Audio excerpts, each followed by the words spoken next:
Hey everybody, it's Cider Week Hudson Valley. It's Wednesday night, and we are so honored to have these two gentlemen with us. This is a tasting for Rose Hill Farm Ciders, and I'm thrilled to introduce you to Dan Pucci of Wallabout Hospitality and Max Pritchard from Rose Hill Farms. Welcome, gentlemen.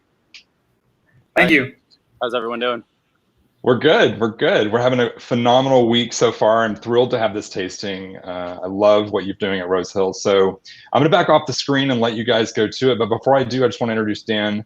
Dan started out his career as a sommelier, apparently, and eventually found his way as a sommelier, and then found your way into being a pommelier, which I love that term. That's pretty awesome. Yeah, that's a weird term.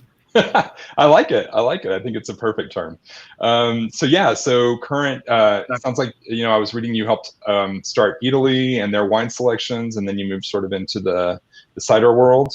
And now founder of Wallabout Hospitality. Yeah, I've been working in cider about 5-6 years now. It's been pretty great. Excellent. Well, then you are in perfect company with Max, and I'm going to jump off the screen and let you guys get to the tasting, and you can introduce Max and talk more about Rose Hill Farms. Awesome. So this is Max. Oh, Max over here. He's a longtime OG of the Hudson Valley cider world. He worked at Artisan wines back in the day. He also worked for Hudson Valley Farmhouse for a period as well. He's working for Rose Hill since when? Our inaugural vintage, 2018. 2018. Yeah, I came on September of 2018. Great. So can you talk to us a little bit about kind of the project of Rose Hill? Rose Hill is a super unique project, and I'd love to talk to everybody more a bit about like some of the history of the property. Yeah. So here at Rose Hill, it was a 6th-generation family farm owned by the Fraley family.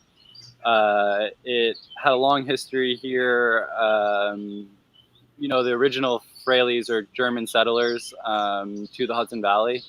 In like the 1790s, right? Yes. It's a bicentennial farm. It was taken over most recently after David and Karen sold the property to Bruce and Holly Britton and Chris Velarde, another family. And when they took over the farm, they really wanted to keep the agricultural history here and make sure that this farm stayed a U-pick and fruit farm. We've remodeled a few of the barns. We had the plan of adding a tasting room and adding a cidery. We just planted 2,500 cider-specific apple varieties, Old English, Old French, even some Spanish varieties. And I think, Rose Hill Farm, we're really in the next few years and have been working tirelessly on making this a community-based orchard where anyone is welcome to come and pick fruit and drink our cider. We're also transitioning this farm to more bio-intensive and holistic practices. It was more of a commercial U-pick and fruit sale farm that had just a traditional spray regimen and IPM.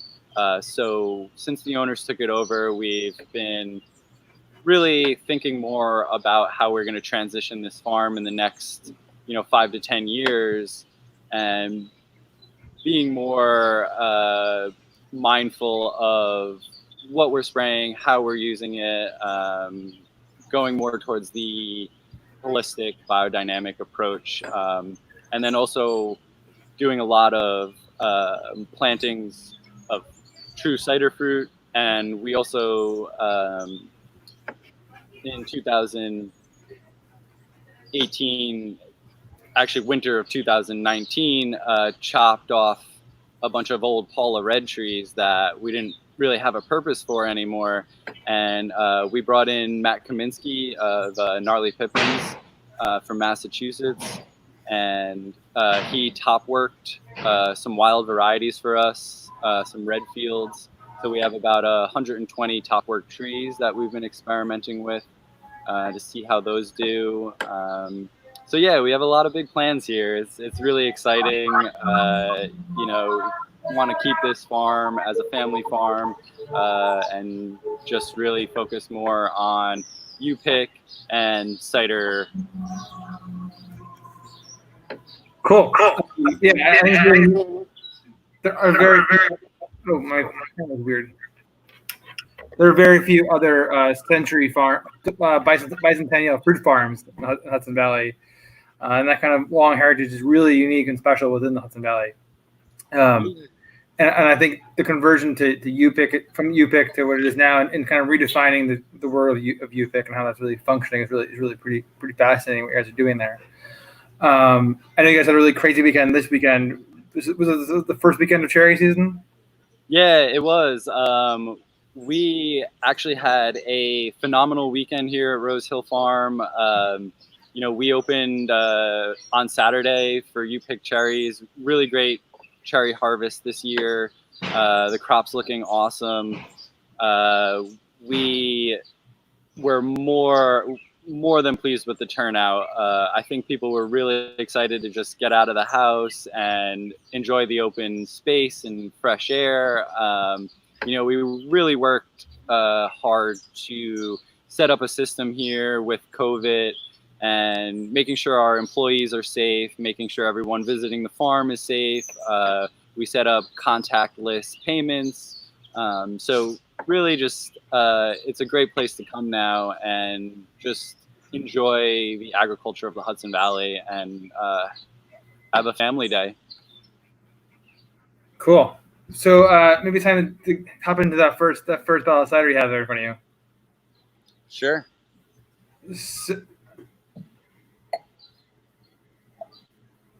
So kitchen sink, right? This is the kitchen sink. So this cider, let's open it up, give it a try. And thanks, Simon, for the shout out as well in the comments. I appreciate that.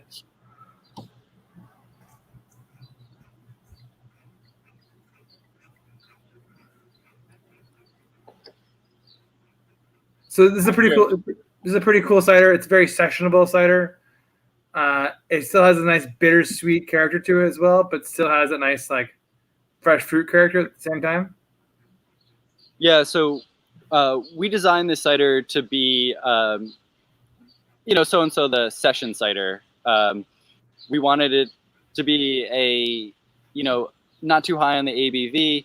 We wanted it to pair with lighter foods or just on its own. You know, something you could drink in the middle of the day and not feel bloated or too heavy or have too much alcohol. It's a really versatile cider. It's a blend of heirloom, culinary, and cider-specific varieties. So that's why we kind of named it the kitchen sink. We just thought it was like taking, you know, a blend of whatever we could get that year, throwing it into the grinder, pressing it off, and seeing what comes out of it. It's bottled pet nat style, so we bottle it with a little bit of residual sugar, finished fermentation in bottle, unfiltered, naturally fermented. Yeah, it's really, to me, something that's just super friendly and an all-around introductory cider to what Rose Hill Farm has to offer. Cool. Yeah, it's really that's always so good. Such a refreshing, delicious balance of sessionability, fruit, and it has that kind of delicious, bittersweet, and savory cider apple character that I really like and appreciate. Yeah, you know, we didn't want to go too extreme on either end. You know, we wanted to balance the acidity and the tannin and just have something that is, you know, friendly for everyone. Thanks, Jarno. Cool. Do you want to move on to our next cider? So this next cider to me is super cool. And for me, one of the things that I love about Rose Hill ciders the most is this kind of totally realm of unexpected. This is the Pom Blue. So this is the blueberry cider. And like I did a dinner in the before times. I did a pairing dinner of Rose Hill's cherry cider. And I poured for this big party at this event in West Village, and people were like, I have no idea. People really had no idea what they were drinking. It was pretty great. And Yeah. I feel like what I like about your guys' fruit ciders is that like they're incredibly complex and have incredible depth to them, and are products of fermentation, not flavoring. Yeah, thank you. Our fruited ciders really was a no-brainer for us. We grow cherries, about 15 different varieties, have a bunch of different varieties of blueberries here on the farm. So, we had to make a blueberry and cherry cider. The project was all about utilizing as much fruit as possible from our own farm. I think really to have something like this is kind of special in the Hudson Valley, because really this cider is grown here, made here, bottled here, drank here. So it's, for us, something that from day one we wanted to experiment with fruited ciders. So Let's give it a try. Yeah, in the comments here, Simon the Finger Licks pointed out that it's everyone loves the color of fruit ciders, and yeah, totally. I think like Simon's elderberry one is super super bright color for Simon's stuff, and then looking at the blueberry here, the color is so amazing and pretty cool. A little hot here today, as you can tell. Yeah, it catches the eye for sure, but then at the same time, like look at that color. Wow, it's amazing. But then talking about what are blueberries fermented taste like? Do it taste like blueberries? Yeah, so this was our inaugural vintage of Pom Blue.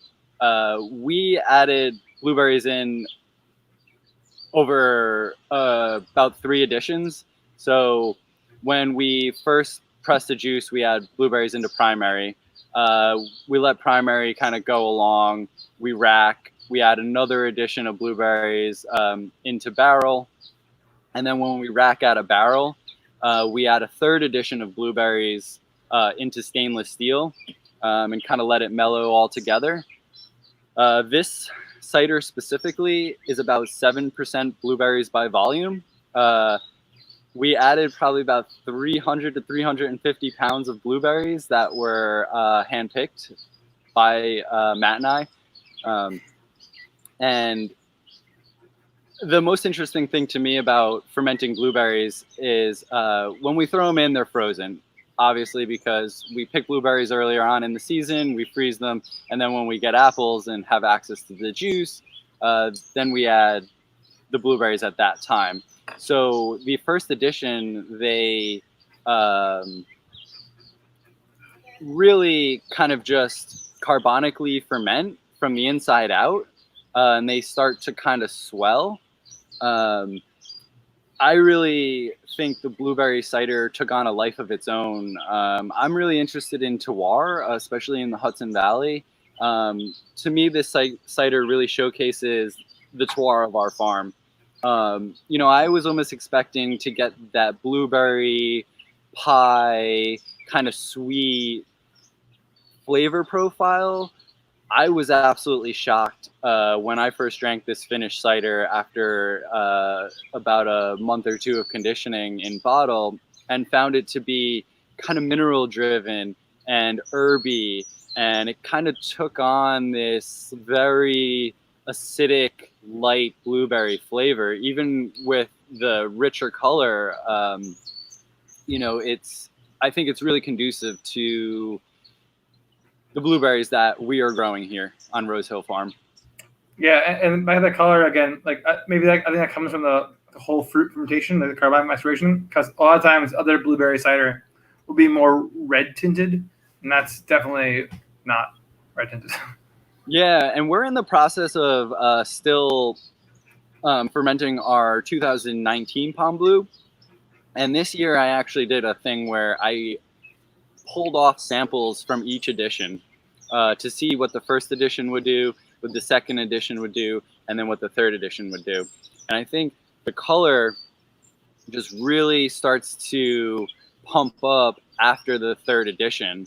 The second edition of the 2019 vintage still had a little bit more of a rosé-esque color to it. And then with the third edition, and when those blueberries start to break down, sometimes we go in there and do punch downs and mix them around, kind of mash them up. So we really get the skin to kind of break down. And you know, this cider is fermented over 6 months and even longer. So it's just yeah, it's blueberry essence in a bottle. Cool. Yeah, their terroir there is pretty special, Hudson Valley, especially on that farm, and you know, a lot of character from the fruit, which is pretty amazing. Yeah. You know, I'm really enjoying this cider. I think it's food friendly. You can drink it on its own.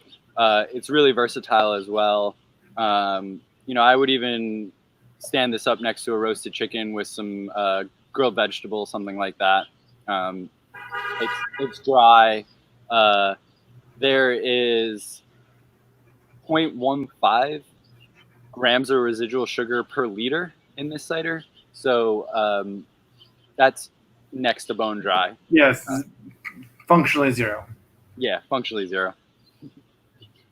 That's really amazing. Yeah, that's such a cool idea, and the uniqueness of the varieties you grow. How many? You said you grow 15 cherry varieties, but how many varieties of blueberries you guys grow, and how do they work into the mix into this?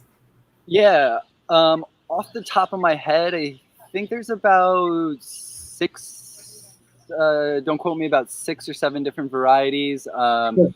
My personal favorite is the later season variety called Elliott's. And those are actually a saving grace for us because we can still pick them at the end of August and early September and not feel like we have to rush to bring in the blueberry crop. So our blueberry patch is set up where we get some blueberries ripening, you know, early July, and we keep getting blueberries all the way up until the end of August, early September. So we're actually picking throughout the season and adding different varieties to our Pom Blue. Cool. That's awesome. It's really cool. I think moving that terroir conversation, we had then talked about like the aspirational next steps for Rose Hill, because Rose Hill is this it's a farm in flux where it's being changed, it's evolving, taking on this, is being empowered through cider and fermentation to this next stage of the journey, and it's going to be developing new value to the farm in a really unique way. Let's maybe move on to the next cider and talk about like how cider, like, so we have like these materials like Pom Blue, which is basically utilization of the existing infrastructure at the farm for the blueberries or other fruits you guys ferment, including any cherries, but also you do the plum jerkums, which are my favorite things, which are so delicious. Yeah, I gotta say I was really excited when I came onto this project, and you know, Matt and I had a discussion about utilizing our plums and peaches and nectarines, and I had actually never really heard of it. The term plum jerkum, I guess it kind of goes back to the old days of like jerking the barrel and pushing down the plums. It's a weird term. Yeah, we need a new branding term for jerkum. I feel like we need to like have marketing people figure that out. But all the same, it's a really cool product that is just totally. As a consumer, I have no real expectations for it, and it's really no, we didn't even know what to expect ourselves, and you know, we did whole fruit fermentation, so we literally take a tank up into the orchard and pick from the tree directly into the tank, and then those plums kind of carbonically ferment within the tank itself, and over a series of months we just do punch downs and really wait for that fruit to kind of break down and start fermentation. And then after about a month or so or two of fermentation, whole fruit, we pull it out, literally bucket it all out into our bladder press. And then at a low pressure, we press off the plums and then take the juice and put it into stainless steel where it finishes its fermentation and rests. It's a intensely acidic wine. I like to call it a wine. I think it's more related to that than a cider. Even though it sits at about 5.5% alcohol by volume. It's just unlike anything I've ever tasted. You know, it's literally summer in a bottle. It's something that we made 10 cases of our first year in 2018, just as an experimental batch. And then in 2019, we were blessed with a really great plum harvest. So we got to make a lot more of it this year in 2019. And we're keeping our fingers crossed. Hopefully we get some plums again this year as well and can experiment even further with our plum peach, wines, our stone fruit wines. Cool. So with that, let's move on to our last cider, which is the selection Suspendue. Selection Suspendue, yes. Suspendue. I keep saying that wrong, but this is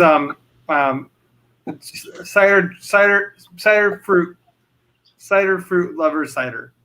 Yeah. So for me, this cider is one of my personal favorites.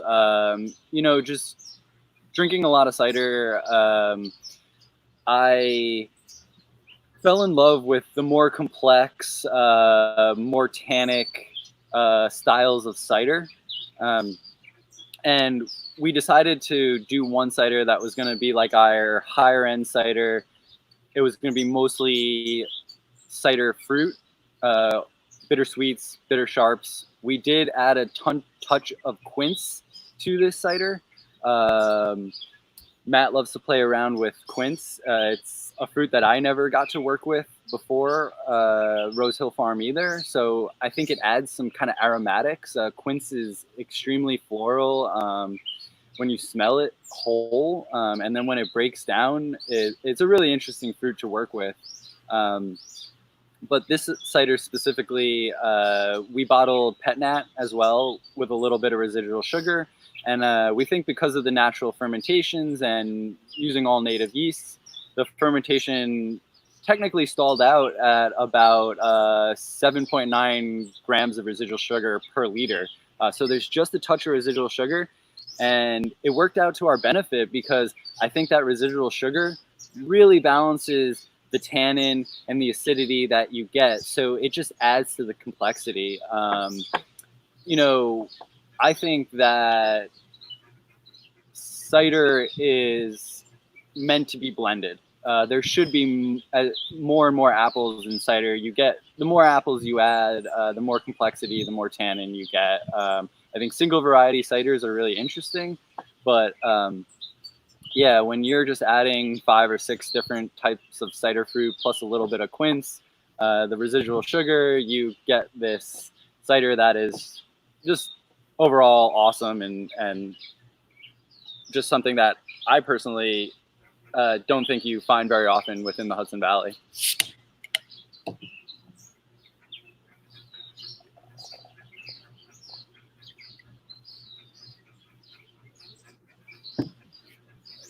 Cool. Well, that nice color as well. Yeah. So this, really takes on that color of the cider fruit. Really rich tannin. What's the fruit profile? What's the profile like in the fruit?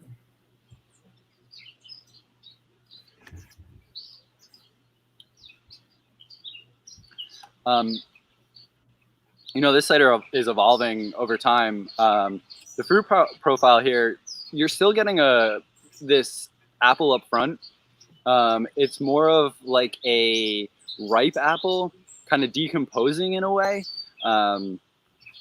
It's not your vibrant, fresh, like apple skin.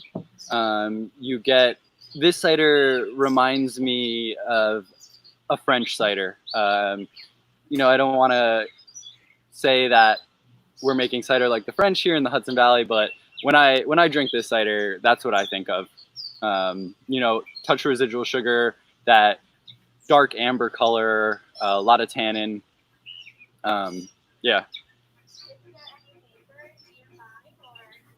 Cool.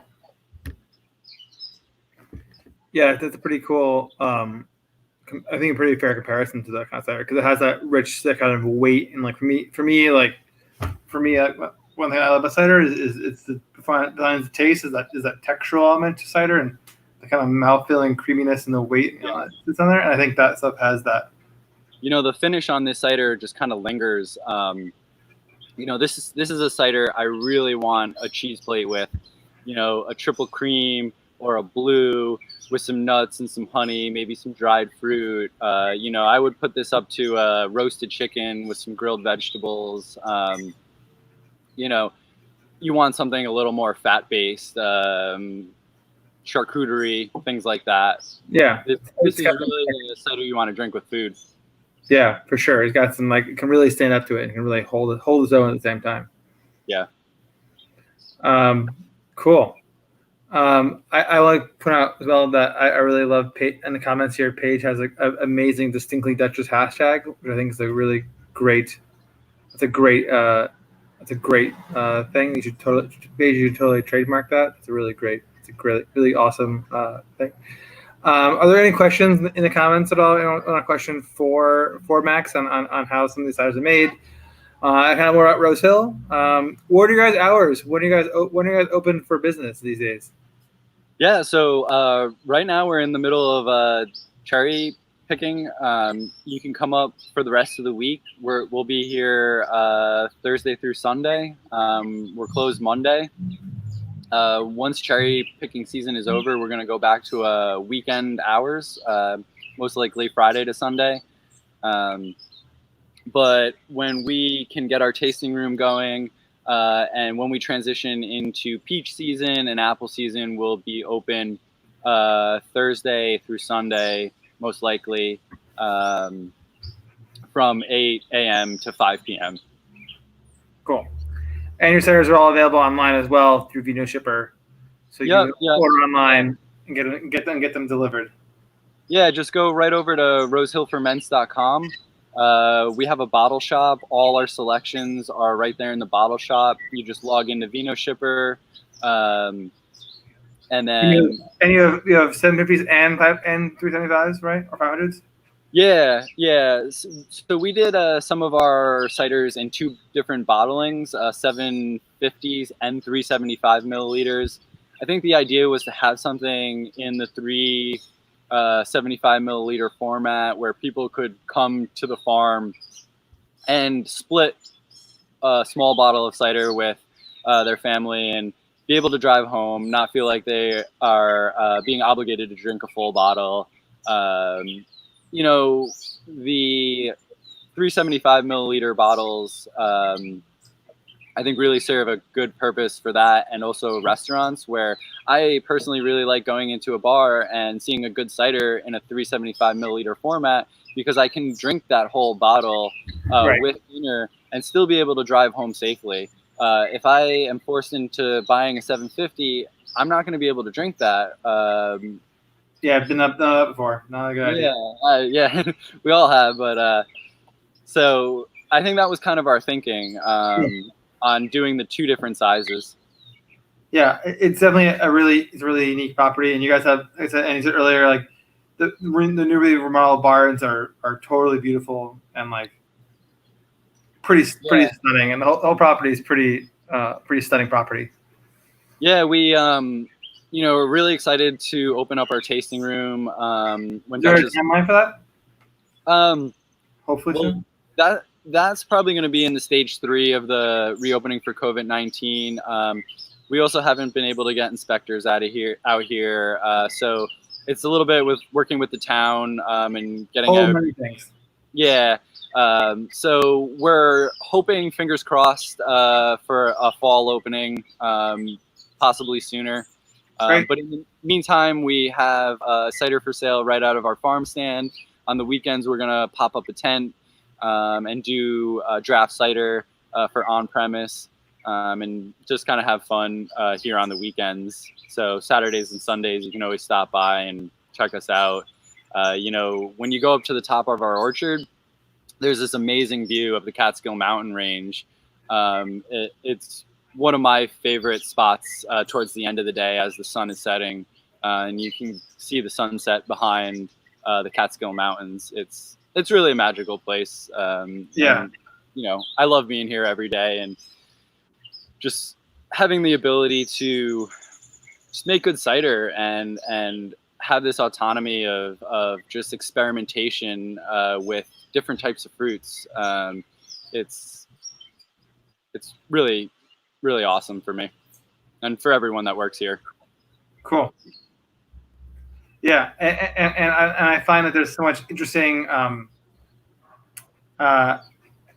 Yes, and I feel like your guys' ciders are so experimental and really pushing the edge of expectations and possibilities, and just like, I think they're real cider lovers. They're unique because they're ciders that anyone could drink them and find pleasure in them and enjoy them, but also we also spend the next 20 minutes talking about carbonic fermentations for peaches and plums and all that stuff, and get really in depth about it and enjoy it in both a sensory deliciousness, but also in a way too nerdy way as well. There's many layers of ways you can enjoy your guys' products, which is really cool. Yeah. There's many layers to our ciders. You know, sometimes it's even everything we do. We just do it kind of for ourselves in a way where we like to experiment with carbonic macerations and you know, macerating the pumice and for extended period of time. And the general public, I would say the average cider drinker, is not even aware of these processes or that you could even do that with cider. So we're really taking more of a winemaker's approach to making our cider, really experimenting with native yeast fermentations and low intervention wines. Yeah, that's very cool. That's such a cool. Yeah, so anyone who's looking at going to visiting a cider in Hudson Valley, I couldn't encourage you to go visit a different one because it's such a such a unique property. It's so beautiful, and the diversity of fruit is really unique and special. And converting to biorestorative practices is really fascinating as well in terms of like doing that for a UPIC audience, which is really special, really cool. Yeah, I think the important thing for the overall you know, foundation of Rose Hill Farm and moving forward in the future is to really think about the future of agriculture and you know, using less synthetic sprays and pesticides and fertilizers. We try to veer away from herbicides at all costs. You know, our microflora in the orchard is really important to us. We have bees on the property that are used to pollinate the fruit trees. So really thinking about the future generations that are going to be coming to visit Rose Hill Farm and creating this more holistic environment for people to really enjoy what the Hudson Valley has to offer. Yeah, it's pretty. Yeah, it's a really cool snapshot, and having that almost that you into your history is pretty. Is pretty cool and definitely unique. It's very. I think it only bicentennial fruit farm in the Hudson Valley, and. Yeah. So there's some debate about this. We were told that there was 10, I believe, bicentennial farms within New York State, and we were the only one within the Hudson Valley. I've heard that there's some other farms that have some history as well. I don't know if they're still operating, but we're starting to dive a little bit more into that history and trying to really figure out what was going on at Rose Hill Farm back in the day, and trying to honor that culture.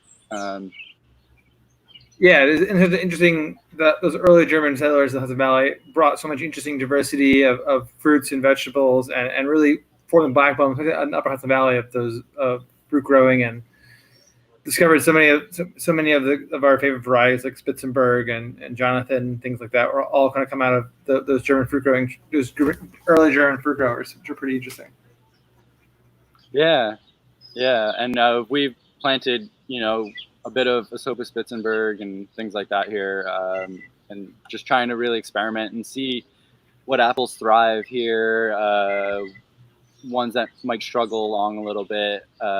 This whole project right now is very experimental for us, and just really trying to figure out what works well here on our farm, and we've been having great success so far.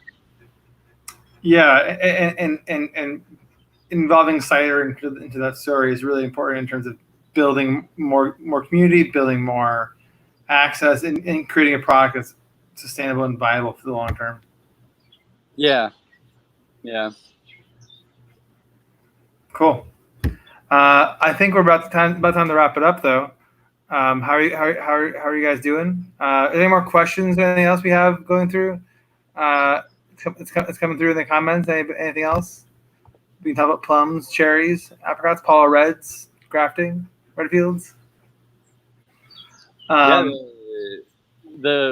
really excited. Our grafts are starting to take off. We had about a 90% take rate, which was awesome for us. We're really looking forward to some of those wild varieties and starting to make more estate cider in the next few years. What were some of the varieties that are already on the farm that have been good for making cider with? Not much. We've been using our Granny Smith. We find that to just be a really great base for, it was the base for our 2019 Pom Blue. There's the lady apples. When I was there last year, they had those lady apples you guys made, which was really interesting. Yeah. The first year we were here, we got a huge bumper crop of lady apples, and 2019 basically none. But we did a couple of barrels of just single varietal lady apple, and I was shocked about that cider personally. I always thought lady apples were a great little eating apple. You could send them with the kids to school, and that's their kind of purpose. But we were finding that when we fermented them, they were just kind of taking on their own sort of special flavor profile with, some tannin from that like thick skin and some acidity and that sharpness. It was really a wonderful experiment that worked well for us. So if we get more lady apples this year, we're actually looking forward to fermenting them again on their own and seeing what happens. Yeah, that's really cool. And I think there some interesting. I know you guys complained about some of the other varieties you had on the farm there, like the Paula Reds and things like that. But the Paula Reds, we actually made a mess of our cidery when we tried. They were just applesauce, and not much going on. I think our Jonah Max, they were a little better aromatically. We grow some of those, more generic culinary varieties like Honeycrisp, things like that as well, which are kind of struggling along here on our farm. But I think really what we're trying to do is go away from the culinary fruit. We have enough culinary fruit on this farm for the U-Pick program. All the new plantings that we're going to put here at Rose Hill Farm are going to most likely be cider specific varieties. Yeah, very cool. And that seems to be the path forward, especially when you're faced with people who can grow eating apples for much cheaper prices than you guys can. Yeah, I agree. doing things cool. Yeah, cool. I'm seeing where people loving the draft ciders and things like that in the comments. Cool, thank you. We just dropped off that keg over to Grand Cru for Cider Week. Cool. I'm glad you're liking it. Yeah, there's some really and you guys are always. I just like you guys pushing the boundaries and doing all that stuff. It's pretty. It's pretty cool. Cool. I think we're about time to wrap this up and roll on. We bring Scott back on. Awesome. Yeah, that was amazing, you guys. Really, really phenomenal. And Max, I love what you were saying about the Hudson Valley and that view from where you are. I've not had a chance to visit your farm, thanks, because of COVID, but I'm going to get up there as soon as possible. In fact, I almost want to jump on the car right now and come up there and help you finish that bottle of Pom Blue. Hey, you're more than welcome anytime. But especially this time of year in this part of the world, like I just think the sunsets and everything are so phenomenal. So I'm really looking forward to visiting and I've had your kitchen sink. It's amazing. I love it, but I really want to try that Pom Blue. I have not had that yet, so I'll get to that. Yeah, it's really, I was blown away when I first had the ciders and they were just like so good. So special. And the Geneva Tremlets you guys made that was such a good. I really enjoyed that one. I had that recently. Yeah, I think we're gonna do one single varietal cider every year just to showcase one apple. Probably something we can get some bulk of. Our first year was Geneva Tremlets. We might experiment with Harry Masters single varietal. Just have some fun with single varietal ciders because you don't get many of them. And I think it's always fun to just try what one apple has to offer. Yeah, it's a great conversation to have. Yeah. This has been really great. Yeah, thank you guys. We appreciate it. It's been our pleasure. Cider Week's been a lot of fun so far. Yeah, cool. It's great. It's going really well. And, there's so much more to happen. I mean, everybody can check out the schedule at ciderweekhv.com. Check out our events tab. Lots more events coming up this weekend, and still time to buy cider for those events that are coming up so you can actually sip the cider and enjoy the event. And I would also say that there was a really awesome Rose Hill Orchard Tour video that we broadcast over the past weekend, and that's sitting on our YouTube channel at New York Cider Association TV. So check that out, learn more about Rose Hill Farms. It's an amazing place, an amazing group of people doing some really awesome work. So thank you, Max, so much. And thank you, Dan. It's really awesome to have you here. Yeah. And so thank you both so much. We'll see you soon. See you guys. Thank you, everyone. Cheers. Cheers, guys.